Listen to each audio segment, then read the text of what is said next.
அனைவருக்கும் வணக்கம். 3 முடிச்சு சீரியலில் நாளைக்கு எபிசோடில் என்ன நடக்க போகுதுன்னு தான் இந்த வீடியோவில் பார்க்க போகிறோம்.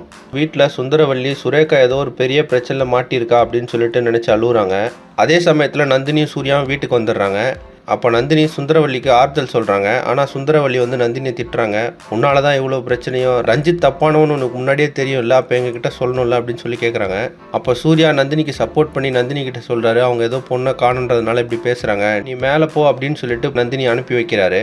அதுக்கப்புறமா சூர்யா அருணாச்சலத்துக்கிட்ட சுரேகாவை போலீஸ் ஒரு பக்கம் தேடட்டும், நானும் ஒரு பக்கம் தேடுறேன் அப்படின்னு சொல்லிட்டு வீட்டிலேருந்து கிளம்புறாரு.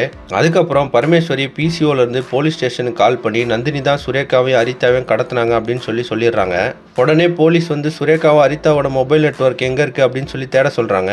அப்போ சுரேகாவும் ஹரிதாவும் இருக்கிற அதே மொபைல் லொக்கேஷனில் தான் நந்தினியோட மொபைல் ஃபோனும் இருக்குது அப்படின்னு சொல்லிட்டு போலீஸ்க்கு தெரிய வருது. இன்னொரு பக்கம் சூர்யாவும் விவேக்கும் சேர்ந்து சுரேகாவை தேடிட்டு இருக்கிறாங்க. அப்போ சூர்யா சொல்கிறார், ரஞ்சித் தான் சுரேகாவை கடத்திருக்கணும் அப்படின்னு சொல்கிறாரு. விவேக் கேட்குறாரு, ஏன் ரஞ்சித் கடத்தி இருக்கணும், அவன் தான் ஜெயிலில் இருக்கானே அப்படின்னு சொல்கிறாரு. அப்போ சூர்யா ரஞ்சித் ஒரு வேளை கோர்ட்டுக்கு கூட்டிகிட்டு போகும்போது அங்கேருந்து தப்பிச்சு போயிடலாம் அப்படின்னு சொல்லிட்டு சூர்யா சந்தேகப்படுறாரு. அதனால போலீஸ் ஸ்டேஷன்லேயும் விசாரிக்கிறாரு, ரஞ்சித்தை எப்போ கோர்ட்டுக்கு கூட்டிகிட்டு போகிறாங்க அப்படின்னு சொல்லிட்டு. இன்னொரு பக்கம் வீட்டில் நந்தினியும் கல்யாணமும் பேசிக்கிறாங்க. அப்போ நந்தினி கல்யாணத்துக்கிட்ட என்னோட ஃபோனை காணோம், ரஞ்சித் என்னை துப்பாக்கியில் ஷூட் பண்ணும்போது என்கிட்ட ஃபோன் இருந்துச்சு, அதுக்கப்புறம் தான் என் ஃபோனை காணோம், நானும் மயங்கிட்டேன் அப்படின்னு சொல்கிறாங்க. ஆனால் நந்தினி ஃபோன் காணோம் அப்படின்றத பெருசாக எடுத்துக்கல.